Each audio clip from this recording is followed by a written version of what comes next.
സുഹൃത്തുക്കളെ, നിങ്ങൾ ഈ കാണുന്നത് ഏഹ്, ഈ ഓർണമെന്റ് പ്ലാന്റ് നിങ്ങൾക്ക് എല്ലാവർക്കും അറിയാം. ഇത് ശവന്നാറിപ്പൂവാണ്. ഇപ്പം നമ്മുടെ നാട്ടിൽ തീരെ ആരും വിലകൽപ്പിക്കാതെ കളയുന്ന ഒരു ഓർണമെന്റ് പ്ലാന്റ് ആയിട്ട് എനിക്ക് തോന്നിയത്. പണ്ട് കാലത്തൊക്കെ ഉണ്ടായിരുന്നു, ഇപ്പം ഒന്നും മിക്ക വീടുകളിലൊന്നും കാണുന്നില്ല. എല്ലാവരും പറിച്ചു കളയുന്ന ഇതാണ് ഞാൻ കണ്ടേക്കുന്നത്. പക്ഷേ ഇത് മറ്റ് രാജ്യങ്ങളിലൊക്കെ നല്ല ഓർണമെന്റൽ പ്ലാന്റ് ആയിട്ട് തന്നെയാണ് യൂസ് ചെയ്യുന്നത്. ഇപ്പം നിങ്ങൾക്കിപ്പോൾ ഇവിടെ കാണാൻ പറ്റും. അപ്പോൾ നല്ല ഭംഗിയായിട്ടുണ്ട്, പല ഷെയ്ഡുകളിലുണ്ട്. അപ്പോൾ നമ്മുടെ നാട്ടിൽ ഇത് ഉപയോഗപ്പെടുത്തേണ്ടതാണ്. ഇതിൻ്റെ അലങ്കാര ആ, ചെടി എന്നുള്ള നിലയിൽ ഇതിൻ്റെ സാധ്യതകൾ ഉപയോഗപ്പെടുത്തേണ്ടതാണ്. പിന്നെ ഇതിനെപ്പറ്റി പറയുകയാണെങ്കിൽ ഇതിൻ്റെ സയൻറ്റിഫിക് നെയിം എന്താണ്? കാത്തറാന്തസ് റോസിയസ് എന്നാണ് പറയണത്. പിന്നെ വേറെ പേരൊക്കെ ഉള്ളതെന്ന് പറഞ്ഞാൽ മഡ്ഗാസ്കർ പെരിവിങ്കിൾ, ആനുവൽ വിങ്ക, പിന്നെ ബ്രൈറ്റ് ഐസ് എന്നും പറയാനുണ്ട്. പിന്നെ ഇതിൻ്റെ കളറ് വൈറ്റ് ഉണ്ട്, വൈറ്റ് ഷെയ്ഡ് ഉണ്ട്, പിങ്ക് ഉണ്ട്, റോസ് ഉണ്ട്, മജന്ത ഉണ്ട്, പർപ്പിൾ ഉണ്ട്, റെഡ് ഉണ്ട്. പിന്നെ മിക്കതിലും നടുക്കൊരു കണ്ണുണ്ടാവും.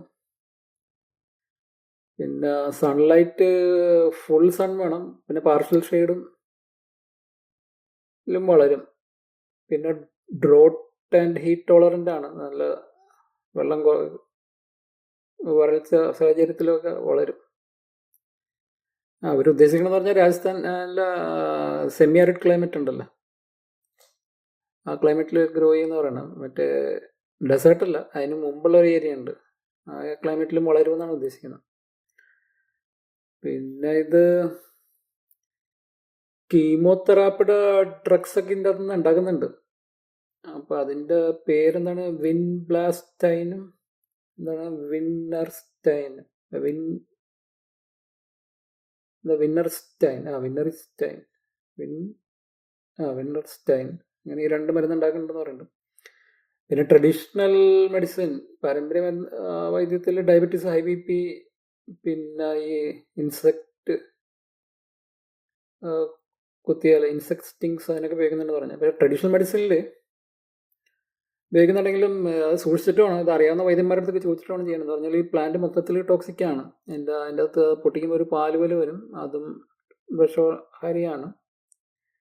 അപ്പം ഇത് പഴയ വൈദ്യന്മാർക്കാണ് അറിയാവുള്ളൂ, എക്സ്പീരിയൻസ് ഉള്ള വൈദ്യന്മാർക്ക് അറിയില്ല ഇതിൻ്റെ വിഷം കളഞ്ഞിട്ട് ഇങ്ങനെ മരുന്നായിട്ട് ഉപയോഗിക്കണമെന്ന്.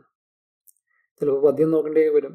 അപ്പോൾ അത് ചോദിച്ച് മനസ്സിലാക്കിയിട്ട് മാത്രം ചെയ്യുക മരുന്നിന് എടുക്കുന്ന ആൾക്കാർ. പിന്നെ കീമോതെറാപ്പി ഡ്രഗ് അത് ഫാർമസ്യൂട്ടിക്കൽ കമ്പനീസാണ് ഉണ്ടാക്കുന്നത്, അവർക്ക് അത് എന്താ ചെയ്യേണ്ടതെന്നൊക്കെ കറക്റ്റായിട്ട് അറിയാം. അപ്പോൾ ഇതൊക്കെയാണ്